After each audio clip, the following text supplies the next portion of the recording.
एक छोटा सा गांव था, नवगढ़। सर्दियां वहां मेहमान बनकर नहीं बल्कि हुकूमत करने आती थी। जब कुहासा जमीन को निगल लेता और ठंडी हवाएं हड्डियों तक उतर जाती, तब अमीर अपने घरों में अंगीठी सेकते थे और गरीब अपनी किस्मत। उसी नवगढ़ में रहता था एक गरीब लकड़ी काटने वाला, रघु। उसकी पत्नी गौरी ही उसका संसार थी। दोनों के पास धन नहीं था, पर एक दूसरे का साथ था और वही उनकी सबसे बड़ी पूंजी थी। रघु रोज सुबह अंधेरे में उठकर मजदूरी पर जाता। कड़ाके की ठंड में हाथ सुन्न हो जाते, फिर भी कुल्हाड़ी चलती रहती। एक दिन मालिक धनपाल ने उसे बुलाया।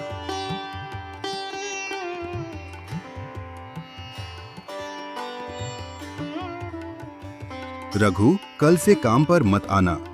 ठंड के कारण काम ठप हो गया है, घाटा हो रहा है। मैं सबको नहीं रख सकता। मालिक, मुझसे अगर कोई गलती हुई हो तो सजा दीजिए, पर काम मत छीनिए। मेरे घर में चूल्हा आपकी मजदूरी से ही जलता है। मैंने कभी काम से जी नहीं चुराया, चाहे धूप हो या बारिश। मेरी पत्नी मेरी राह देखती है, उसे क्या जवाब दूंगा? मुझे मत निकालिए मालिक, मेरे पास और कोई सहारा नहीं है। भावुक मत बन, यह व्यापार है, दया का घर नहीं। अपनी मजदूरी ले और चला जा। घर पहुंचते ही गौरी ने उसका चेहरा पढ़ लिया। आज तुम्हारी आंखों में वो चमक नहीं है रघु। क्या ठंड सिर्फ बाहर बढ़ी है या अंदर भी कुछ टूट गया है? सच बताओ, क्या हुआ?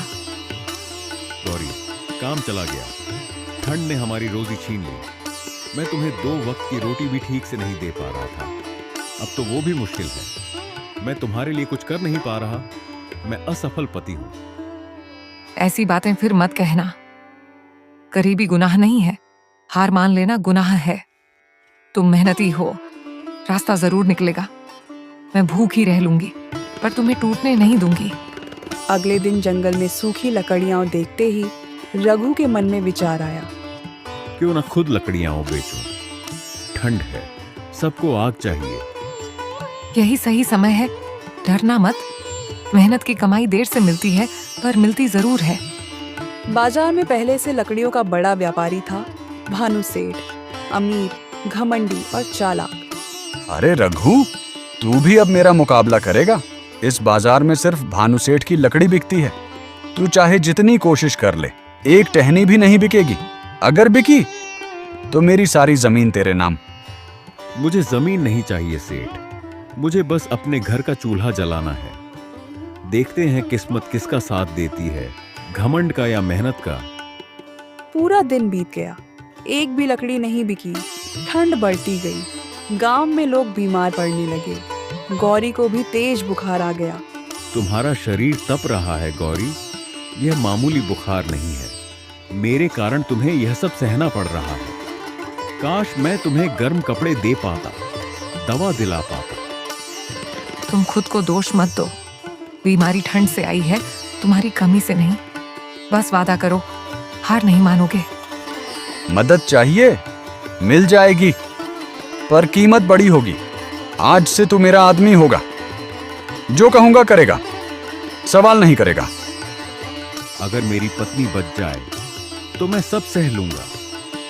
भानु सेठ उसे रात में एक खास पेड़ की लकड़ी काटने भेजता, दिन में दूसरी लकड़ी बेचता। एक दिन रघु ने सुना भानु सेठ और उसका पुराना मालिक धनपाल बातें कर रहे थे। ठंड आते ही मजदूरों को निकाला ताकि तू उन्हें कर्ज में फंसा सके। चंदन की लकड़ी रात में कटवा, 2 गुने दाम पर शहर में बेच। मैं अपराध में भागीदार बन गया, यह अन्याय है।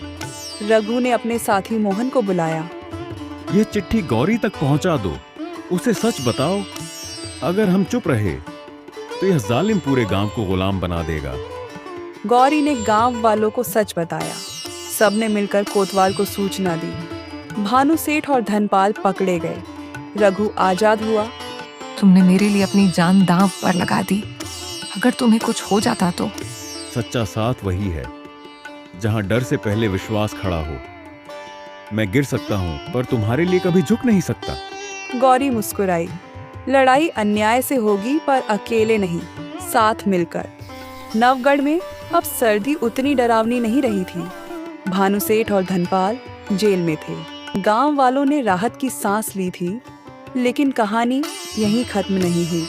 जेल की अंधेरी कोठरी में भानुसेठ बेचैन बैठा था। धनपाल, ये सब उस रघु की वजह से हुआ। एक मामूली मजदूर ने मुझे सबके सामने गिरा दिया। मैंने उसे रोटी दी, काम दिया और उसने बदले में जेल दे दी। ये अपमान मैं कभी नहीं भूलूंगा। नवगढ़ में अगर कोई फिर से सिर उठाएगा तो वो मैं होऊंगा, और इस बार खेल और बड़ा होगा। उधर गांव में रघु ने लकड़ी का छोटा सा वैध व्यापार शुरू कर दिया था। इस बार वह सिर्फ सूखी लकड़ियां काटता, पेड़ों को नुकसान नहीं पहुंचाता। गौरी हिसाब किताब संभालती। एक शाम, रघु, आज पहली बार घर में अनाज भरपूर है, पर मुझे डर भी लग रहा है। जब कोई बहुत जल्दी गिरता है तो कभी कभी उठकर और जोर से वार करता है। मुझे भी यही चिंता है। भानुसेठ जैसे लोग हार मानने वालों में नहीं, पर इस बार हम अकेले नहीं हैं। पूरा गांव साथ है। अगर सच का रास्ता चुना है तो डर कर पीछे नहीं हटेंगे। कुछ हफ्तों बाद नवगढ़ में एक नया आदमी आया, श्यामलाल। उसने खुद को व्यापारी बताया। वह सीधे रघु के पास पहुंचा। सुना है तुम अब लकड़ी का ईमानदार व्यापार करते हो। मैं शहर से आया हूं। अगर तुम चाहो तो तुम्हारी लकड़ी अच्छे दामों में बिकवा सकता हूं। बस ना, एक समझौता करना होगा। लकड़ी वही होगी जो मैं बताऊं। हम अवैध काम नहीं करते। चंदन या प्रतिबंधित लकड़ी की बात मत करना। हमने एक बार गलती की थी, दूसरी बार नहीं करेंगे। रात को गौरी बोली, मुझे उस श्यामलाल पर भरोसा नहीं। उसकी बातें, उसकी मुस्कान, सब बनावटी लगा। कहीं वह भानुसेठ का आदमी तो नहीं? इस बार हम सबूत के बिना आवाज नहीं उठाएंगे। हम खुद देखेंगे और रंगे हाथ पकड़ेंगे। रघु, मोहन और दो अन्य साथी छिपकर जंगल में निगरानी करने लगे। आधी रात धुंध के बीच परछाइयां हिलती दिखी और उनमें से एक आवाज जानी पहचानी थी, श्यामलाल। वे सब निकलकर सामने आ गए। जल्दी काटो, सुबह होने से पहले मालगाड़ी में होना चाहिए। और ध्यान रहे, इल्जाम रघु पर जाएगा। गांव वाले उसी पर शक करेंगे। अब समझ आया, ये सीधा वार नहीं, चाल है। हमें अभी पकड़ना होगा, वरना सुबह तक हम ही गुनहगार बन जाएंगे। बस आज फिर नवगढ़ को लूटने की कोशिश मत करो। एक बार हमने अंधेरे में काम किया था, पर आज हम सच के साथ खड़े हैं। तुमने सोचा था हम डर जाएंगे या एक दूसरे पर शक करेंगे? नहीं, अब ये गांव पहले जैसा नहीं रहा। यहां कोई अकेला नहीं है। रघु, तुम सोचते हो मुझे पकड़ लोगे? मेरे पीछे ताकत है।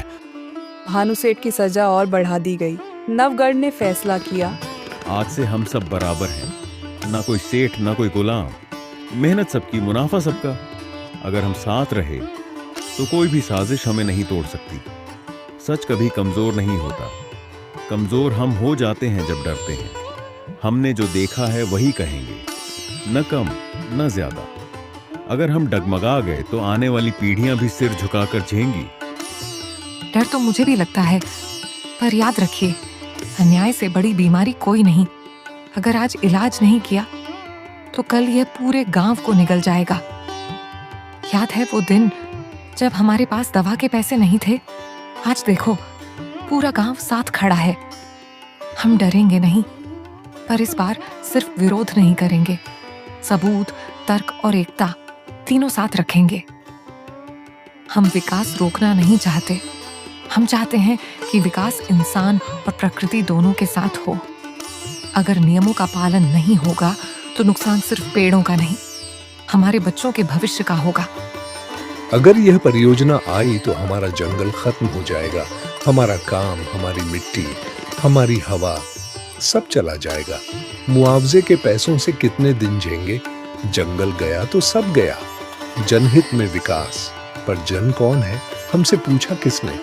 रघु, अब समझ आया, लड़ाई सिर्फ गलत लोगों से नहीं, गलत सोच से भी होती है। यह लड़ाई सिर्फ हमारे लिए नहीं है, उन बच्चों के लिए है जो अब भी सच और झूठ का फर्क सीख रहे हैं। अगर यह गुनाह है तो सजा मुझे भी दीजिए, पर असली गुनहगारों को मत छोड़िए, क्योंकि मैं बदल सकता हूं पर उनका लालच नहीं। हो सकते हैं, पर अब हर गांव में एक रघु भी होगा जो चुप नहीं रहेगा। हाँ, और यह जीत मेरी नहीं तुम्हारी है। हम गरीब हैं, पर अनपढ़ या अंधे नहीं। अदालत ने निर्माण पर रोक लगा दी जब तक पूरी जांच न हो। हमने सर्दी से लड़ना सीखा था, अब हमने समय से लड़ना सीख लिया है। और एकता, अगर तुम सब साथ रहे तो कोई भी डिजिटल जाल तुम्हें नहीं फंसा पाएगा। नवगढ़ में अब सब कुछ शांत दिखता था, पर शांति हमेशा स्थायी नहीं होती। कभी कभी तूफान आने से पहले हवा भी थम जाती है।